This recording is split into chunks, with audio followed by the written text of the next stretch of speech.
This episode of Beauty and the Surgeon podcast is brought to you by Let's Get Checked. Let's Get Checked is an online company dedicated to making professional health testing easy and accessible. Let's Get Checked offers fast, affordable, completely confidential at-home health tests from a range of tests from STDs, male and female hormones, and even COVID-19. Listeners of our podcast who are new to Let's Get Checked get 20% off by using our URL, trylgc.com/beauty, and be sure to use the code BEAUTY20 at checkout. That's trylgc.com, trylgc.com/beauty, BEAUTY, and be sure to use the code BEAUTY20, BEAUTY20 at checkout. Do it. Getting tested is important. It's the responsible thing to do, and you know how important I think it is to make sure you understand your labs.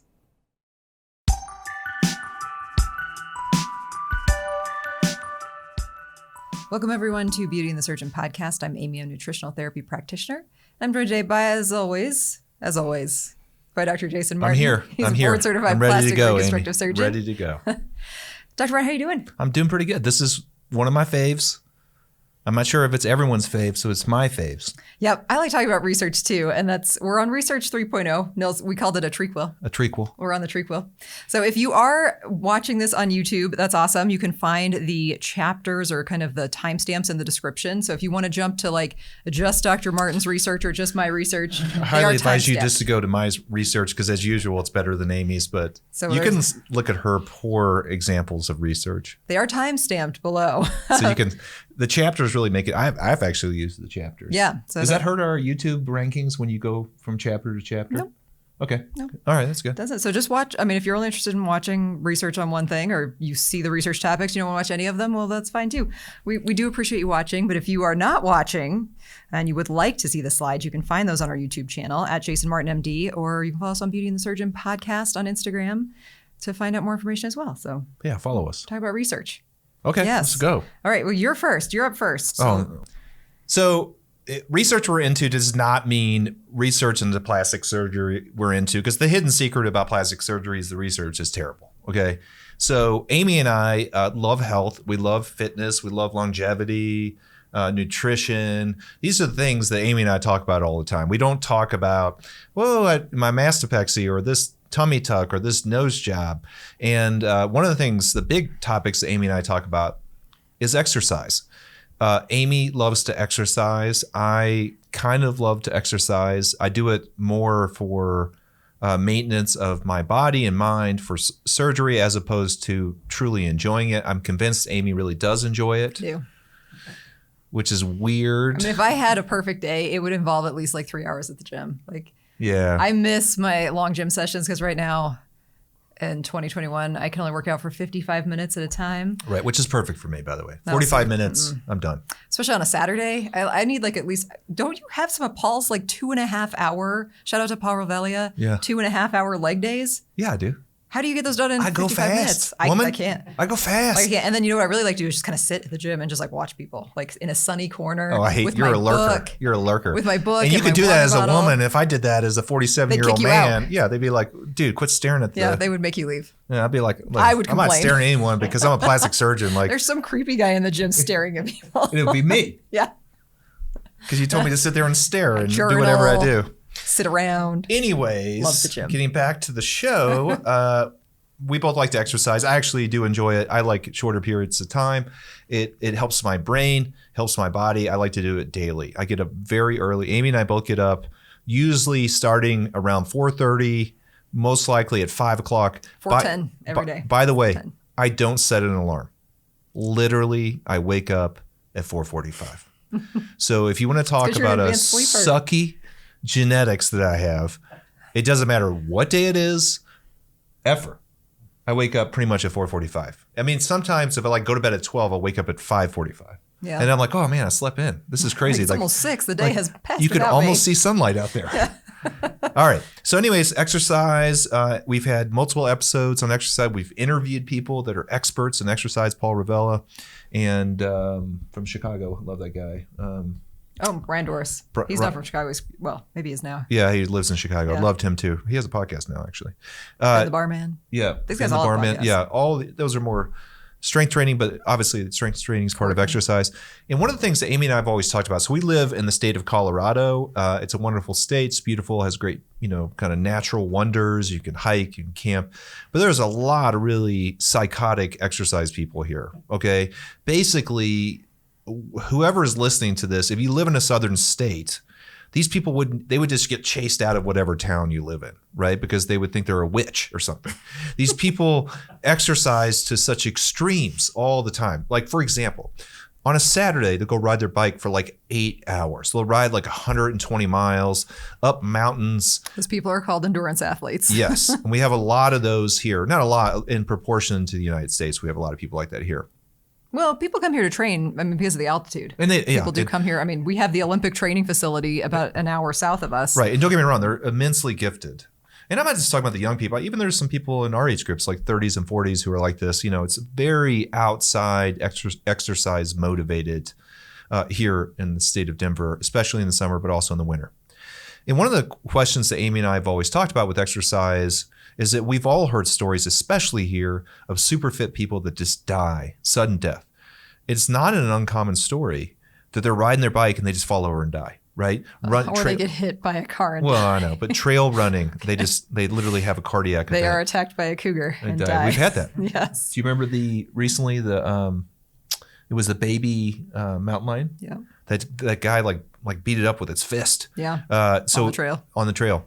Yeah. And historically, there's been this belief that extreme exercise puts you at risk for sudden death, right? And we've heard this before. Yeah. Well, you see with marathoners. Marathoners, an example. And so the study that I'm talking about today, which is from PLOS Medicine, that's a public library of science. PLOS Medicine is basically an online journal that allows people to publish really high-end studies quickly. Are you peer-reviewed? It's peer-reviewed. I think it is. But whatever the case, it's quick turnaround. Okay. And my studies are all peer reviewed. Yeah. This one is too. It's peer reviewed, but it's not the same as like a journal. Yeah. But they definitely have an editorial board for sure. Yeah. I looked it up. It was interesting. I don't know. I thought it was interesting that we have online journals now that are actually pretty well received. And this study looked at exercise. So the name of the study is Accelerometer, which is basically an Apple Watch. Okay. According to Amy, measured Fitbit, measured physical activity and the incidence of cardiovascular disease. Evidence is from the UK Biobank cohort study. UK Biobank. So I got all up into this. Get this.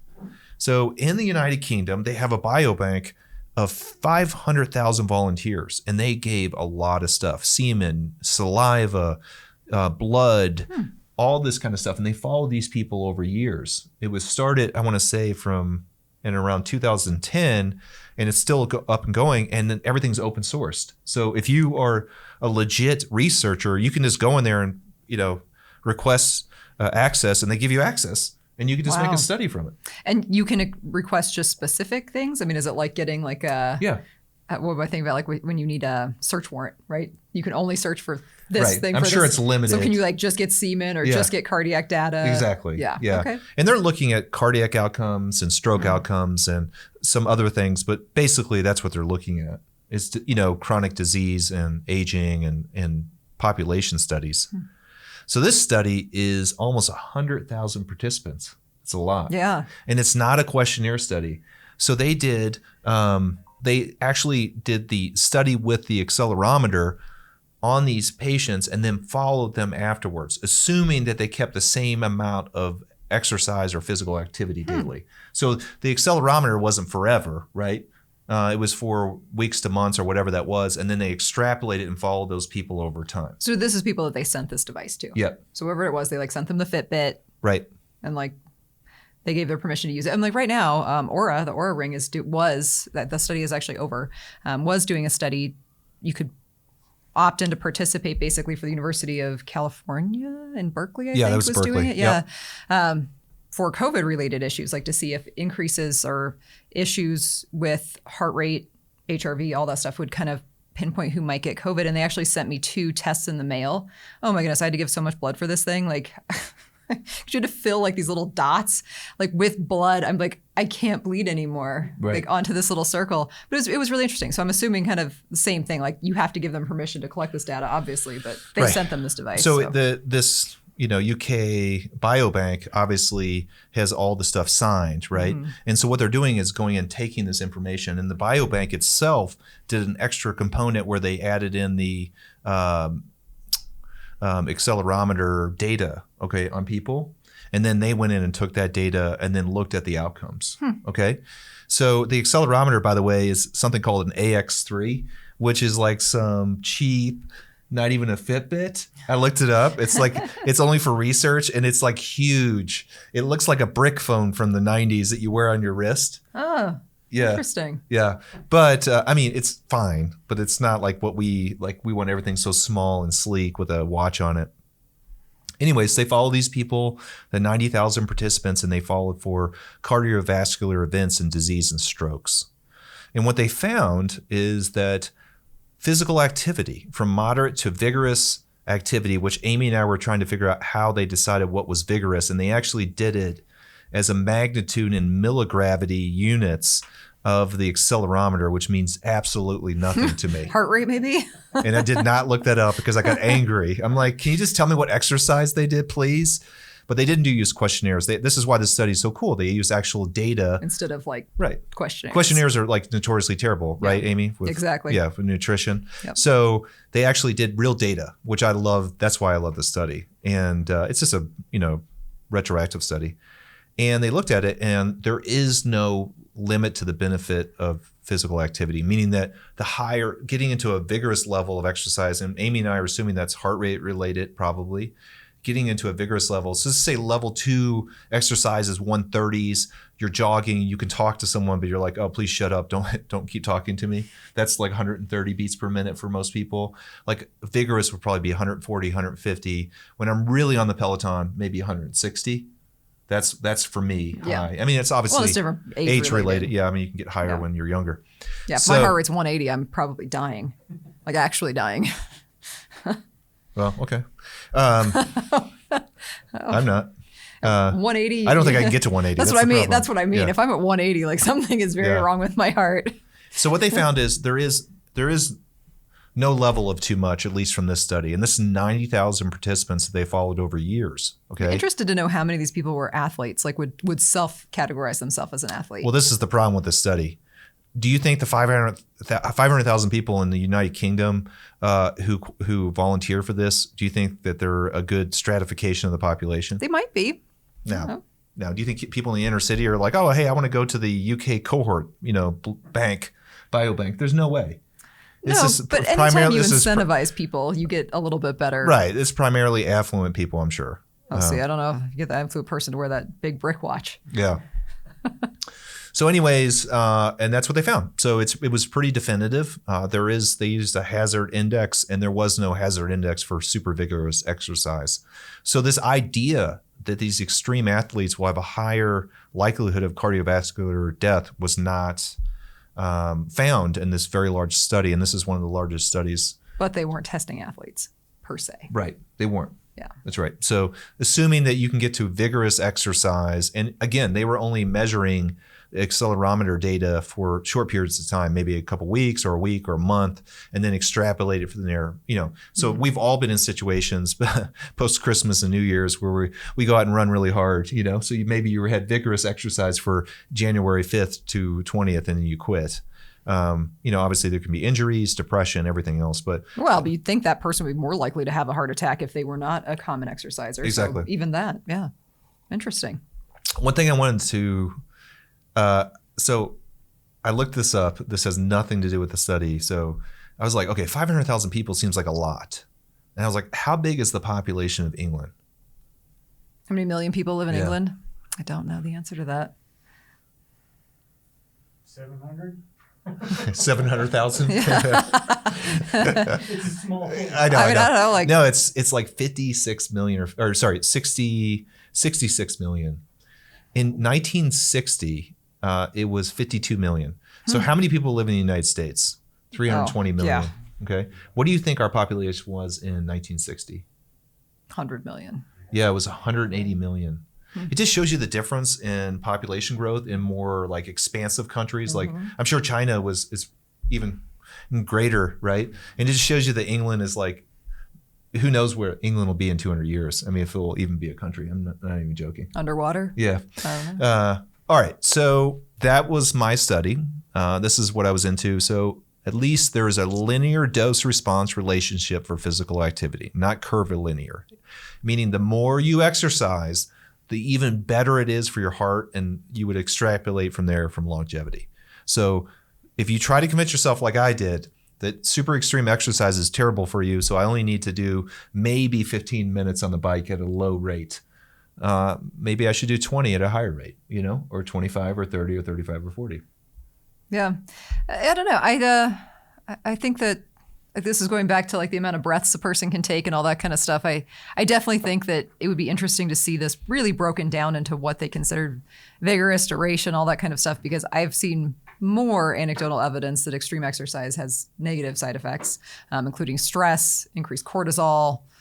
If you're watching your HRV, I mean, I think the big issue is if you're going to start doing really extreme exercise, is you need to make sure that you are doing really extreme recovery. And that's what most people don't do. Right. So. And I can tell you, Amy and I both have the Oura rings, which we love. Again, not a sponsor. Not sponsored.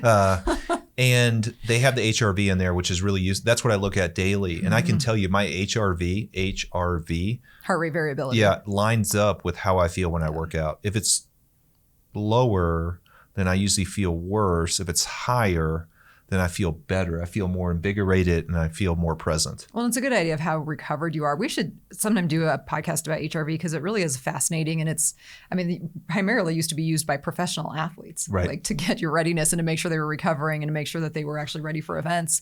But as a regular person, as a regular home athlete, like it is also really helpful to kind of track your HRV. Like I find that to be, I also check that the most often, mostly because for me, and it's different for you, we were looking at the data. I think when we talked about our Oura rings, we brought that up.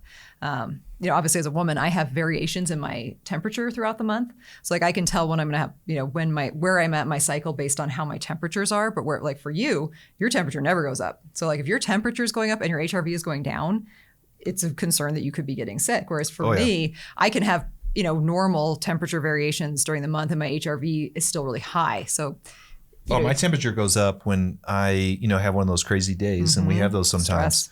And then I eat late, so then my body's out of whack. Keeps your heart rate up. Yeah. So the heart rate's up and keeps then your temperature's up. Yeah. Yeah. So funny when you, like, I'm sure there's people in Europe, they're like, you do what? Like that just like, oh, we'll just live, let the day come. And like for me, when I eat at like 8:30 or 9, it's like it ruins my sleep. And I'm sure that's like when people in Spain are ready to go out and they eat about 11 o'clock at night. So no, I would be asleep at the table. Yeah, it's all what you do habitually speaking.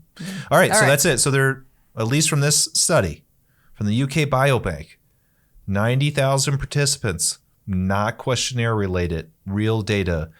The incidence of cardiovascular disease and death and stroke is not negatively affected by too much exercise. Awesome. All right. You ready for my? I don't think we need any more after that. We're just done. Well, that's really awesome research. Let's talk. That's pretty good, right? Yeah. Okay. I got the slide to work. So my research, I was thinking about this mostly because we just did those 2 episodes on happiness.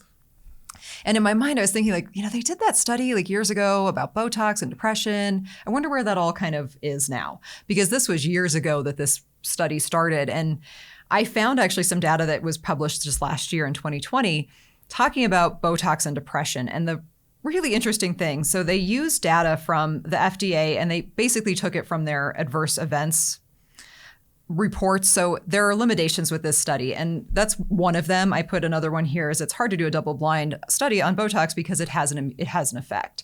So right away if you got BOTOX or if you didn't because you can see it or you can feel it. So it's hard to double-blind BOTOX because everyone knows what the expected outcome is.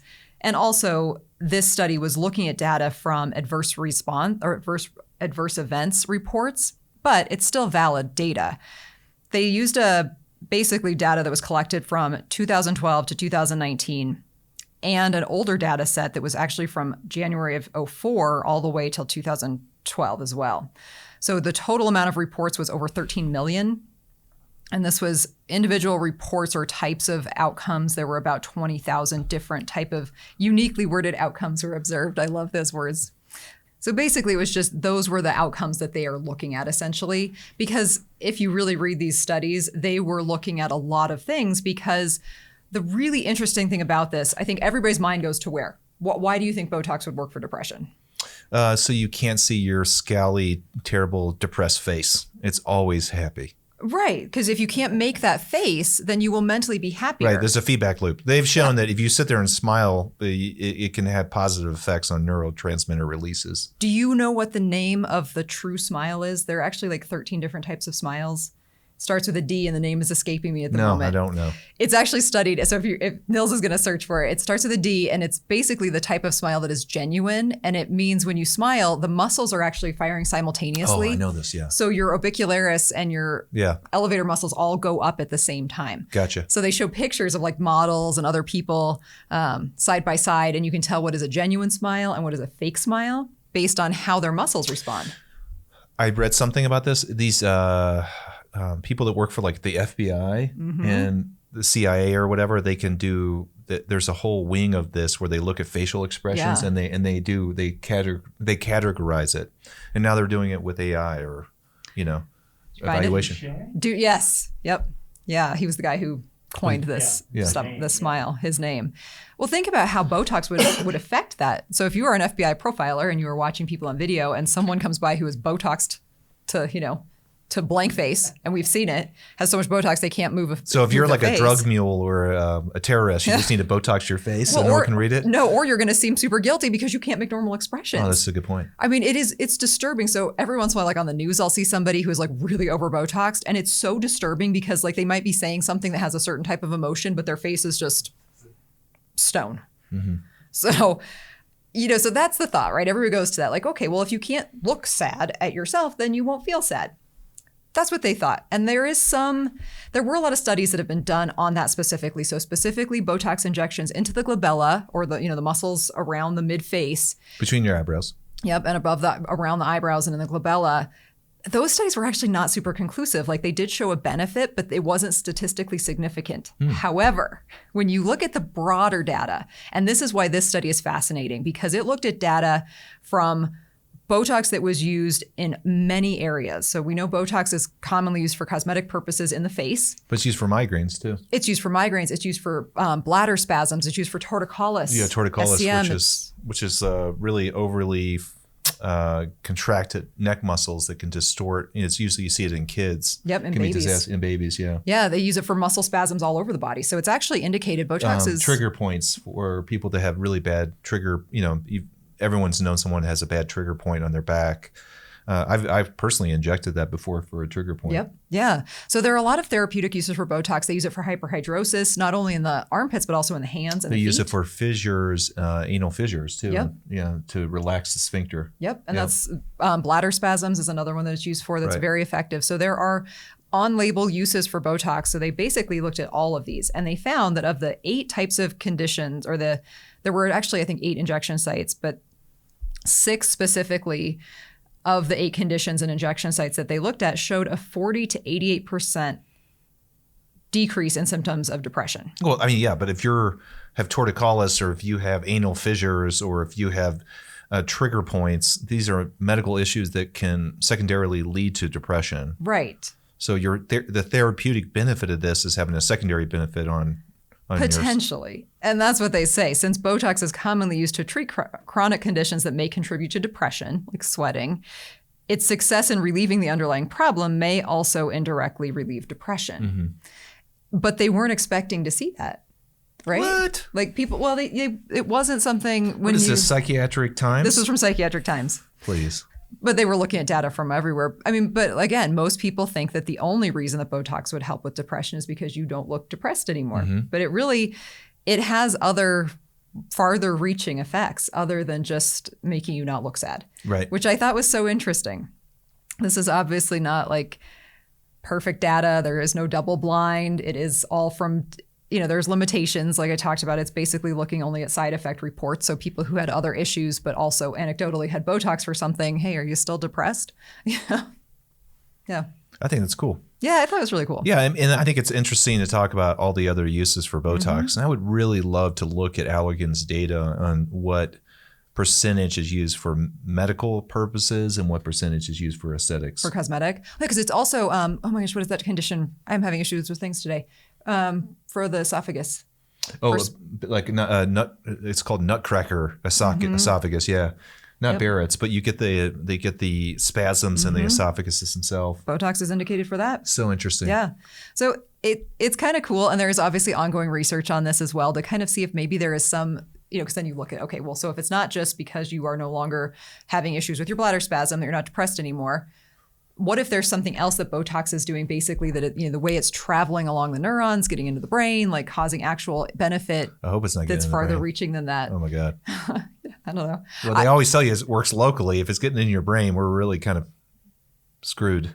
Right. Well, I mean, or never just know. traveling through those neurons, if it's some type of feedback loop with the Feedback muscles. loop. Yeah, it's interesting. Yeah. They're also looking to see if it's a dose dependent thing, which this study seemed to show that it really wasn't, because the amount that you give somebody therapeutically versus the amount you give somebody cosmetically is massively I different. know.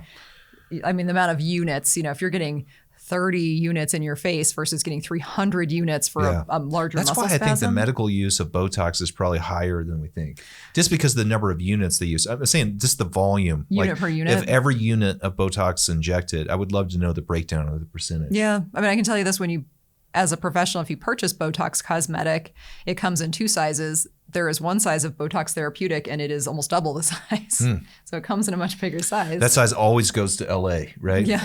This is For cosmetic therapeutic. purposes. Yes. I want the therapeutic size, please. I don't want any movement in my face. Well, Yes. that's good. It's a good study. Yeah. Psychiatrictimes.com. Okay. Yep, it was interesting. And I think I brought this up in one of our happiness podcasts where we talked about the studies on babies. I feel like Psychiatric Times you referenced before, but it I wasn't. have, yeah, for other things. Yeah. It's like you're totally down with this publication. Yeah, well, they have they actually have real data, and that's why I appreciate their studies. Like, they're not just, regurgitating abstracts of things. Oh, here we go. So, This is the next thing we're presenting. The studies on Botox specifically with newborn babies and their mothers who were injected with Botox are really fascinating. So if you want to look more at Botox, and that study I would highly recommend looking into, because it's really interesting to see how we learn to express and respond to emotion. And if a baby is not shown these emotions, even though they hear the happiness and they feel the love, if they don't see the smile, like, they don't respond to smiles. At 2 years old, they don't respond to people smiling. Well, that's like, you hear those stories, and this is not anecdotal, like in certain Asian countries, like in China, where they have those, like foster care places, and the babies don't get smiled at, and people adopt the children that they don't react to a smile. And you think about, like, it's almost, it is. I mean, it's pre-programmed into these kids. Every kid smiles when they first see eyes, and imagine that maybe they're not getting any feedback. Yeah, And so that smile process just really kind of goes away. Right. The feedback loop is downregulated. Yeah, Meaning it's we don't interesting. respond to this. Yeah. All right, I love it. So let's take a quick break, and then we're going to come back and talk about some additional research. Let's get checked. Let's get checked. Dr. Martin, I'm super excited to talk about our sponsor for this podcast, Let's Get Checked.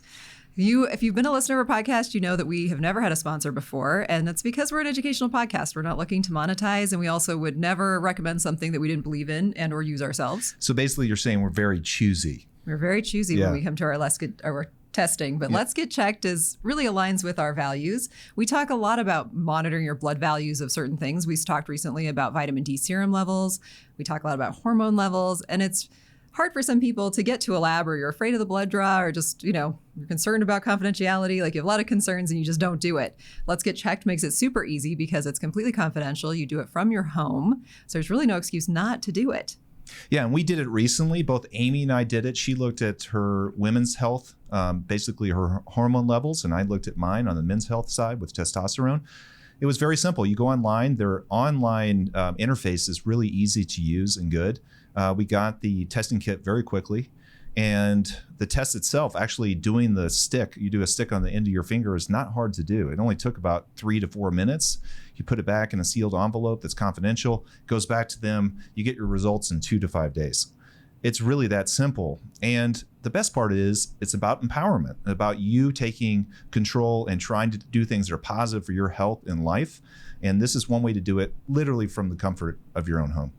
Yeah, so they offer a wide range of tests. So they do men's and women's hormone panels. They do a full panel of STD testing. They also are now offering a COVID-19 test at home.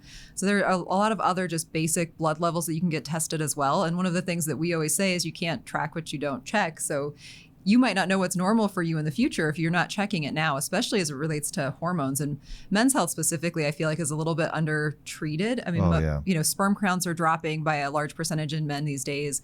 Most men struggle at some point in their lifetime with low testosterone. And those men do not know what the symptoms of low testosterone are. Depression, anxiety, sleep problems, osteopenia or loss of bone, loss of muscle, and something we treat all the time, gynecomastia or male breast growth.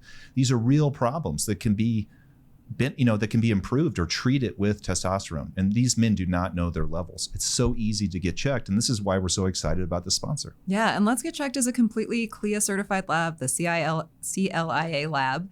So they're a well-established, completely safe lab to use. You do get contacted after, so you get your results. I got a text at 4:30 in the morning, which I loved, that my results were ready. And we're both up at 4:30, so that was good. Super excited. And you have access to not only a nurse, but also a physician. So a physician does review your results, and it gives you a little breakdown of like where you're sitting on those levels. Dr. Martin's had even comparisons of like where two of the levels should be in relation to each other, which is a really important thing to note. Right. Just being within the normal range is not always enough. So it really gave more information than that. You'd still want to, of course, reach out to your own doctor if you needed some additional assistance with these labs or you did see something that was concerning. We didn't, thankfully, so that was good. Yeah. We were both good.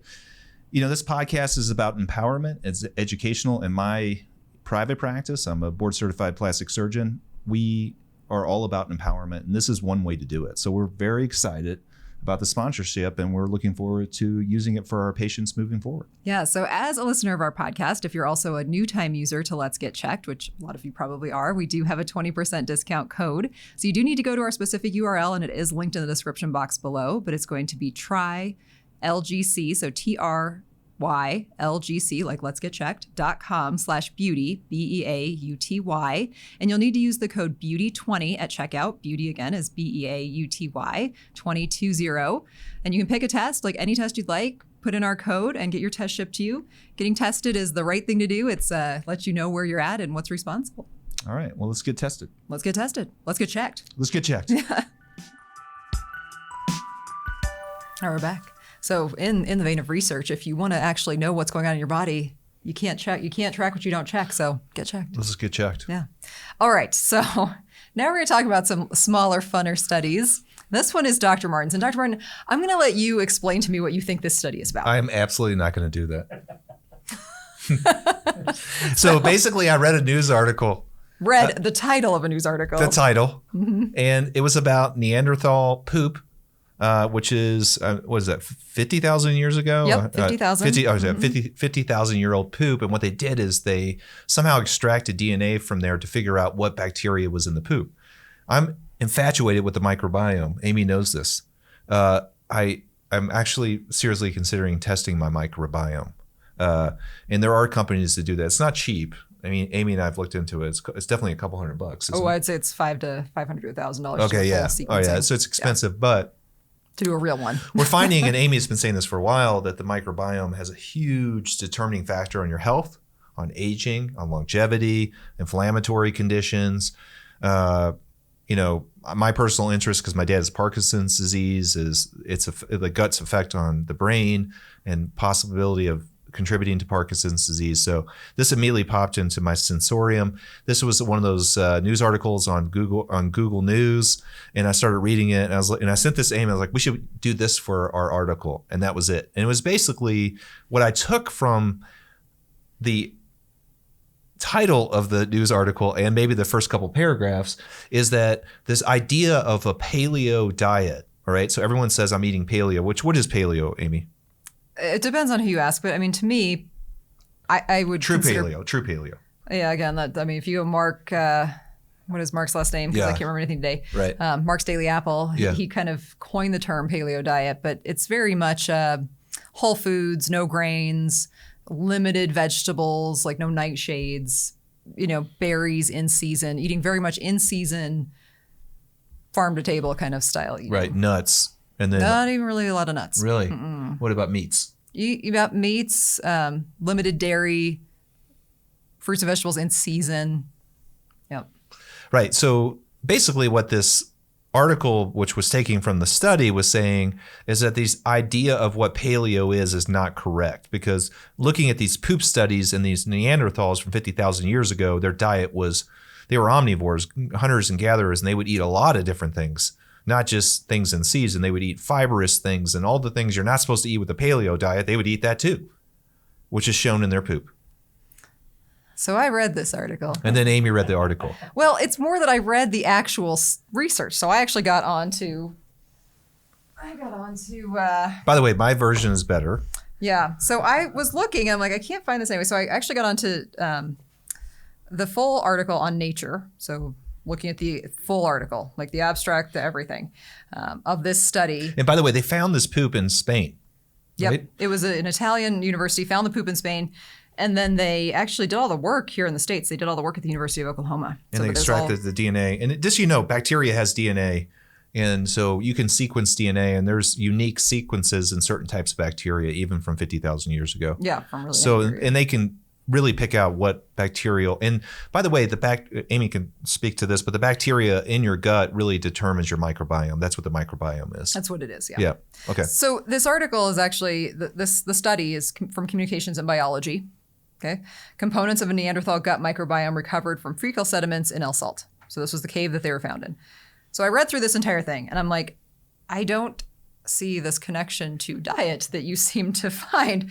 But then I started looking online at some other articles that maybe reference this article. So what Google might tell you this article was about. And I did find this paragraph that talked about the presence of specific strains of bacteria that are short chain fatty acid producers. So if you think of things like butyric acid or other things that produce short chain fatty acids, which are really beneficial in the body, they found some of these. They found 1, 2, 3, 4, 5, 6.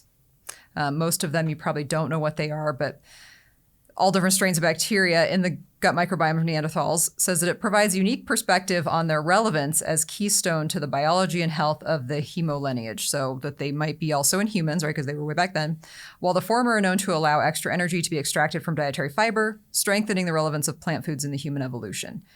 So yes, I don't think anyone would disagree with the fact that to survive as an omnivore, meaning you can live off of plants and meat, you would have to have some bacteria in your gut that would break down the fiber in vegetables, or else you're just going to pass it all and get no energy from it. Right. Which is really what people think fiber does anyway. They think that there's no benefit to fiber except bulking up your stools and it just passes straight through. But there are actual certain strains of bacteria in your gut that can break down this fiber, and you can actually then produce these short chain fatty acids and get energy from it. It's not your body's preferred sourse of energy in most cases, but because you can do it. It's hard to do. Yeah. Does that, to me, do I extrapolate from that that Neanderthals were omnivores or were not omnivores, that they were herbivores? No. Right, but there's somewhere in the middle, and these people that are erroneously. Now, listen. What's his name? The paleo guy. I really like him, and his thought process is really good. But I guess I'm more frustrated with people that don't have the background and the knowledge. They're saying I eat paleo like cavemen. I'm like, well, you're really not eating like a caveman. Well, we don't really know what cavemen entirely ate, and that was so dependent. I mean, I talked about this in our podcast last year when I'd gone to the nutritional therapy conference from a woman who actually is an anthropologist. She is an anthropologist who's also a nutritionist, and she specifically talked about what paleo meant to those people. And just like now, where you live dictated your diet. Exactly. You ate what you had availability to. The thought that ancient societies weren't digesting grains is big, and that's something that a lot of paleo people think, that there wasn't the capability and the ability to process grains. That's kind of what I'm getting at. Like if you go to the Eskimo community, it's just basically all they eat is fat, or historically. So they had no fibrous vegetables. Right. And they're fine. And then you go to the El Salt, which is translation, the salt, in Spain, and you get the Neanderthal poop, and you showed that they actually ate fibrous and some vegetable things. And obviously they did, because there's fiber and vegetable things down in Spain. So, humans will adapt, and that's what's amazing. We've talked about what was that study? It was called FASTER, FASTER study. We talked about that in one of our episodes a long time ago, where they looked at professional athletes and they put them on like a super high fat diet or super high carb diet. And you know what? They adjusted both ways, and their outcomes really weren't that different. I don't remember that there was any really efficiency benefits for either being on all fat or like a paleo or like a more high carb diet. It was basically the same outcome. So basically they fat adjusted. Well, the reason you do is because your microbiome is an adaptable thing. Like it changes. So a lot of things we do in our life can affect what is happening in our gut, specifically the use of antibiotics, especially the use of antibiotics in young children. If you were exposed to... In animals. Yep. Yeah. Oh, yeah, they really overdose animals with antibiotics, but, well, and all humans. But that's beside the point. So my point to that is if you are eating in a certain way, your body will adapt. Your saliva adapts. One of the other things that they found in this study that was very interesting is that there were the same bacteria in the gut of some of these Neanderthals that is known to cause dental caries or cavities and tooth decay. So they weren't eating sugar, I can guarantee you that. So there's a lot going on in our gut that has a lot to do with how our body functions. I don't take from this that it doesn't change my theory about what Neanderthals ate at all. Well, you can't take one person's poop from 50,000 years ago and extrapolate to the whole human population. No. You can't. You can't. Did I like the article? The reason why we're presenting this is just to tell you that anything that you read on Google News, MSNBC, Fox News, whatever your persuasion is going to be condensed down. They're going to take a paragraph or two from the actual article, and it's probably not even what the article is saying. And I'm sure that the benefit of this article was not really to prove that paleo is BS or something like that, was to say we found 50,000-year-old poop, and guess what? This is what we found in it. Well, this is interesting.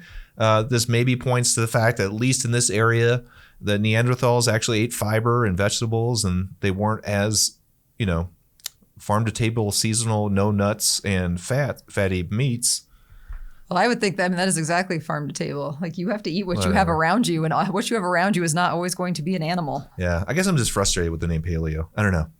Well, you're taking your own frustrations out on science. Yeah, that's true. The one interesting thing that this article did say, and I always like to bring up like the limitations of a study, and they are very upfront in saying that there is no possible way to guarantee that there is no human contamination in this Neanderthal DNA.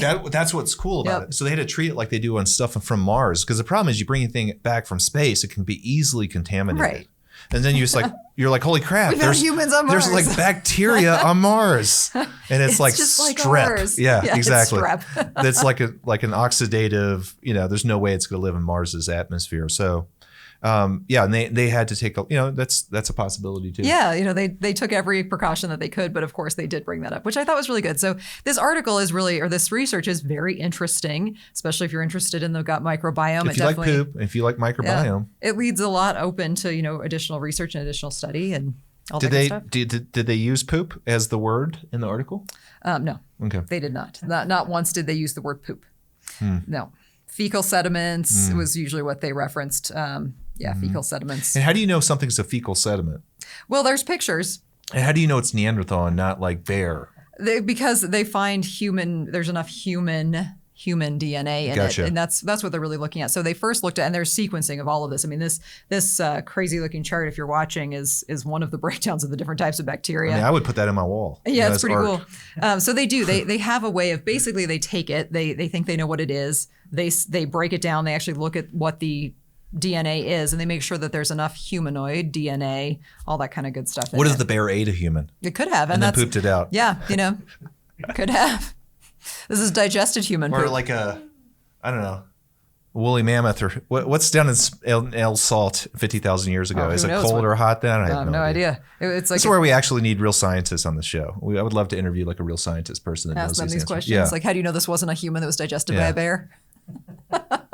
I want to be here. Good question. I want to be here when you ask a scientist that question. Yeah. All right. So there's one more. So this is my really short study. I put an apple a day keeps the doctor away because I love bringing up. So I said to put on graphs, and you put graphs on yours. Oh yeah, actually Sarah picked this picture, but there's so many. It's like a mind-boggling amount of graphs. But I'll tell you why. So she did a stock photo for me. She did graphs for you. I see where we're going with this. Sarah, I got your number. Yeah. So, well, it's because it's fascinating. So many graphs. This is what is an interesting. So his name is Dr. Gerd Kemperman? Kemperman. Yeah. Yep. From the Technische University. You sure his name is Gerd, not Gerhard? Well, it's Gerd. From the German Center for Neurodegenerative Diseases. Yep. The GTND. I'm sure his name's Gerhard. I'm just saying Gerd is. Never mind. Go ahead. So this is an interesting article, and this is research that just has been released. The limitations are that this is an animal study. This is not a human study, so we're trying to extrapolate an animal result into humans, and that can't necessarily So be is done. this a nutritional study on animals? It is, which they all are. And you know, we've Animals are talked not about this. humans. Yep. Yep. Okay. But what they looked at was really interesting because in many in many things with nutrition, people glom onto one nutrient, and this one was really interesting because we talk specifically about this The nutrient. arsenic in apples, that it poisons you if you eat too many of That's them. right. Just ask Snow White. Yeah. But we The tend seeds have arsenic in them, they don't do. they? Yeah, you don't eat apple All right. seeds. We've talked about this nutrient before. Oh, Q. I take this stuff. Yep. Yeah, this is great. So, what's it called? How do you say it? Quercetin. Quercetin. Okay. This is a supplement actually, and the one that Amy got me is made in America, which is nice because most supplements are not. And it's highly recommended during this time to really boost your immune system, especially during the word we can't say, what we've gone through.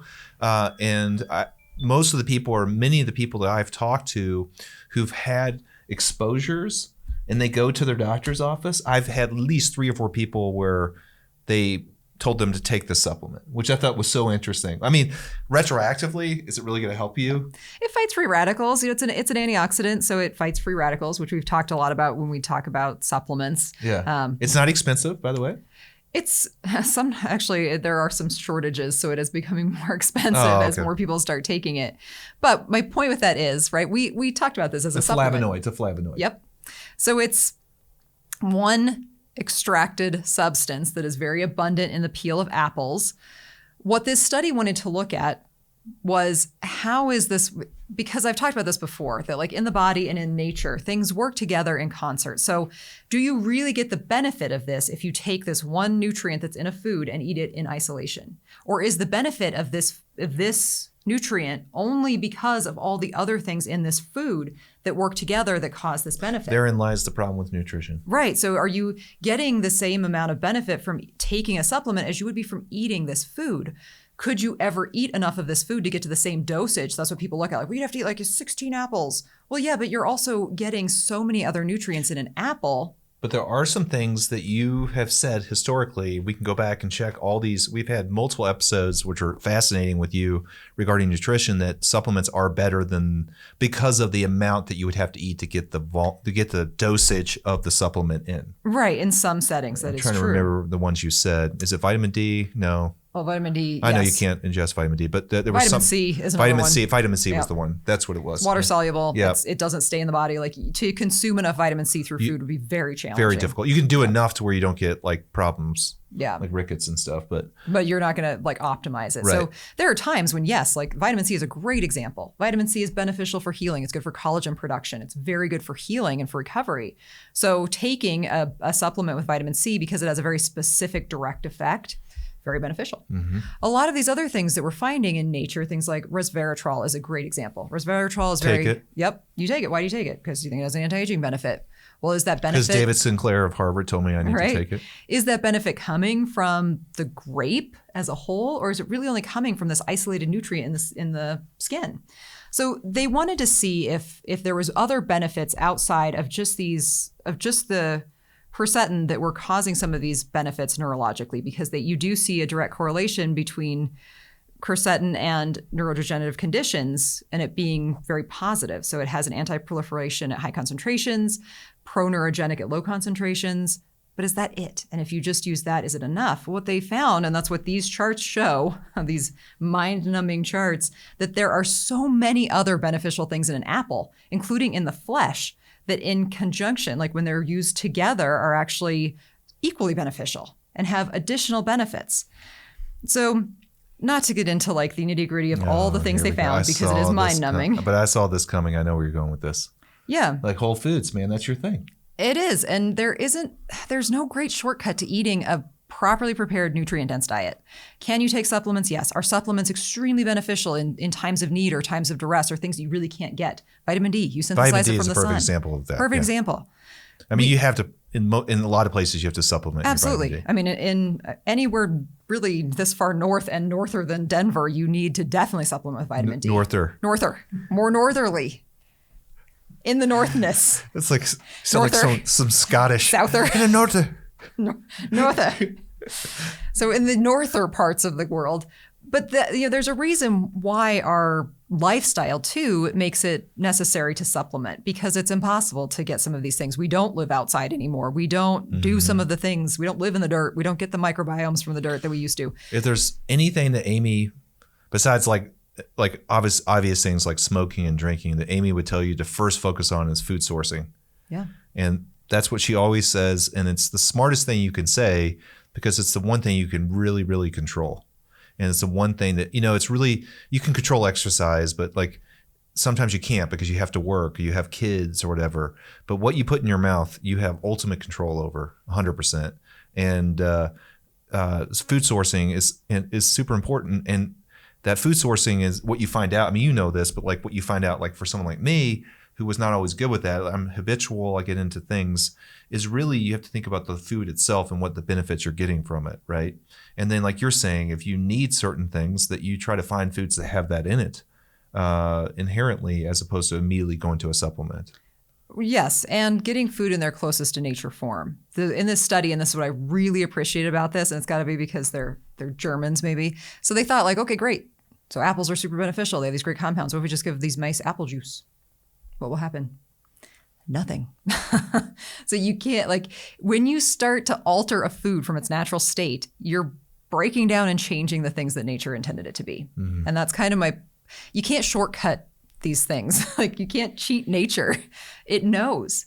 Yeah, I mean, there's reasons that evolution has allowed certain things to happen in humans. But the same thing happens with plants. Mm-hmm. And there's probably some symbiosis there between apples and humans. I mean, if there wasn't, they would have probably eradicated apples. Well, all the things in an apple work synergistically together. So if you juice it, you're not getting the benefits. You can't think like, oh yeah, like I'm getting all these benefits. I grew up going to apple orchards and getting the juice. I mean, I love that.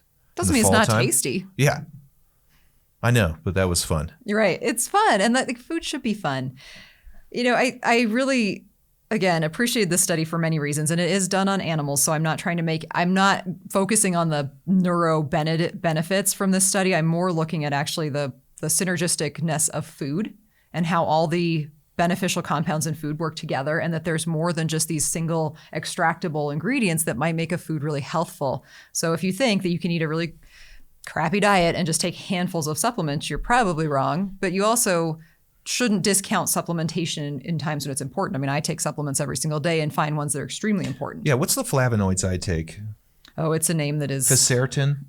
Yeah, Ficertin. And what's the other one? I forget the These name. are not ones that I recommended. That's why I don't know.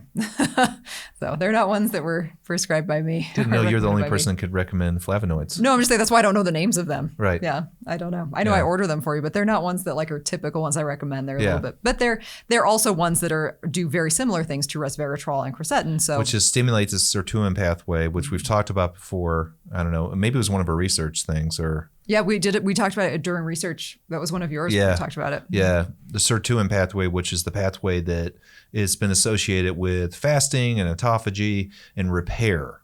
So the idea is that you would stimulate this pathway artificially with these supplements and not have to do full-on restriction and get into a autophagy situation. The likelihood, I would love to, I mean, you probably won't be able to find this, how much of that actually gets through the digestion, through the liver, into the blood, and actually has an effect. It's probably not much, to be honest with you. Yeah, and that's some of the limitations of capsule forms of a lot of things. That's why I have you taking your glutathione as a liquid. Right. You take your vitamin D as a liquid. Like there are definitely things that we do topically. Beneficial. Yeah. Before we had the liquid transdermal glutathione. And then you get into like even further in the weeds, like when you want to really get it down to its basic element, like NAD, and we talked about that too. Mm-hmm. People are taking that IV, and then the problem when you take things like that IV, even though it's the natural state in the blood, you can have side effects like flushing, and you feel like crap, and so. It's not straightforward. It's sometimes just easier to really eat well and source your food. And you know what I'm saying? You get so far stuck in the weeds and trying to replicate these compounds that you could just get from normal food and normal life anyways. Yeah. I mean, NAD is an exception because it goes down over time. Right, and glutathione. There's a lot that are exceptions. I mean, I'm by no means saying that you should not take supplements, but what I really am trying to make the point here is that there might be more to eating a food in its whole natural form than just what you could extract in a supplement. There you go. There you go. Yes. Well, you win. I like that one the best. I thought that was good. Plus, because it's quercetin.